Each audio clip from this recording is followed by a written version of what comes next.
देश दुनिया की हर वड्डी खबर दे हुणे डाउनलोड करो number 1 news app Dainik Savera times. दौड़ में पिछड़ते भारत के टीकाकरण अभियान पर दैनिक सवेरा के मुख्य संपादक शीतल विद्री ने अपने शब्द कहे।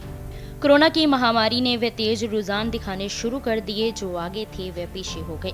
अभी कहा था कि भारत दुनिया में सबसे तेजी से टीका करने वाले देशों में शामिल हो गया, लेकिन महामारी का प्रकोप कुछ इस प्रकार भारतीय उपमहाद्वीप में बढ़ा कि एक महीने में भारत में 165% मरीज बढ़ गए, जबकि इसके साथ ही नेपाल में 65 गुना मरीज और बांग्लादेश व पाकिस्तान में 5 गुना मरीज बढ़ गए। निश्चय ही भारतीय उपमहाद्वीप की स्थिति बहुत खराब है। भारत ऐसा देश बन गया है जहां संख्या के लिहाज से सबसे अधिक मौतें हो गई हैं। भारत में टीकाकरण अभियान को बचाव का एकमात्र साधन बताया गया है। भारत दुनिया के सबसे ऊंचे 10 टीका खरीदारों में एक है, लेकिन विडंबता ये कि इतने टीकों से सिर्फ भारत की 8% आबादी को ही दोनों डोज मिली हैं। 26 अप्रैल तक भारत ने दुनिया के अलग अलग देशों से 6.6 करोड़ डोज वैक्सीन मंगवाई और 12.42 करोड़ लोगों को पहली डोज व 2.28 करोड़ लोगों को दोनों डोज लगी हैं। सबको टीका लगवाने के लिए कोविन पोर्टल गुरुवार रात से शुरू हुआ। देर रात 9:30 बजे तक 2 करोड़ 28 लाख लोगों में इसमें पंजीकरण करवा लिया।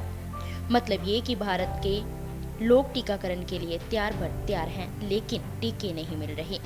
हालत ये है कि चाहे 1 मई से 18 से ऊपर के सब नागरिकों को टीका लगाने की इजाजत मिल गई है, लेकिन दिल्ली, पंजाब, गुजरात, तेलंगाना और आंध्र प्रदेश में अभी 18 से 44 वर्ष की उम्र के लोगों के लिए टीकाकरण अभियान के शुरू होने की कोई संभावना नहीं, क्योंकि इन राज्यों के पास जरूरत के मुताबिक टीकों की पर्याप्त खुराक नहीं और न ही जरूरत के मुताबिक टीकों की आपूर्ति मिल रही है। दिल्ली के सेहत मंत्री ने कहा कि उत्पादकों को टीकों के ऑर्डर दे दिए।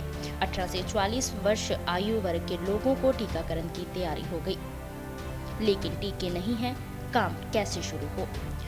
उत्पादकों ने टीका आपूर्ति कार्यक्रम ही उपलब्ध नहीं करवाया, इसीलिए ये शुरू नहीं हुआ। पंजाब और गुजरात में भी इस आयु वर्ग के लोगों के टीकाकरण को ले अनिश्चितता है। दोनों राज्यों की सरकारें कहती हैं कि उनके पास पर्याप्त टीके नहीं। हालत ये है कि जिन लोगों को पहली खुराक लग गई, उन लोगों को भी दूसरी खुराक आसानी से नहीं मिल रही।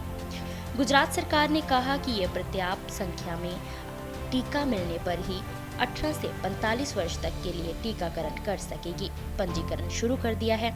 यही बात तेलंगाना और उत्तर प्रदेश ने भी कही कि हम टीका निर्माताओं के संपर्क में हैं, लेकिन नहीं जानते कि स्टॉक कब उपलब्ध होगा। हमें करीब 4 करोड़ खुराक की जरूरत है, लेकिन उनके भंडार में ये है नहीं, इसीलिए ये सार्वजनिक टीकाकरण शुरू नहीं किया जा सका। इस वक्त तक 15 करोड़ लोगों को टीके लग गए, लेकिन ये कुल आबादी का इतना कम प्रतिशत है कि इसका निरोधक प्रभाव देश में रोज बढ़ते आंकड़ों पर नजर नहीं आ रहा। इस समय दैनिक आंकड़ा बढ़कर रिकॉर्ड स्तर पर पहुंच गया, अर्थात 3,79,257 और मरने वालों की संख्या भी 3,645 हो गई। इस समय देश में उपचाराधीन मरीजों की संख्या 30 लाख से ज्यादा हो गई है और कोरोना से स्वस्थ होने की राष्ट्रीय दर घटती हुई 82.10% पर पहुंच गई। हाँ, संक्रमण से मौतें होने की दर घटकर 1.11% हो गई, लेकिन इस समय निरोधी टीकों के अतिरिक्त रोग के लिए अधिकृत टीका रेमडेसिविर, ऑक्सीजन और वेंटिलेटर की कमी से मरीजों की परेशानी और पीड़ा और भी बढ़ गई है। शीतल विद्री।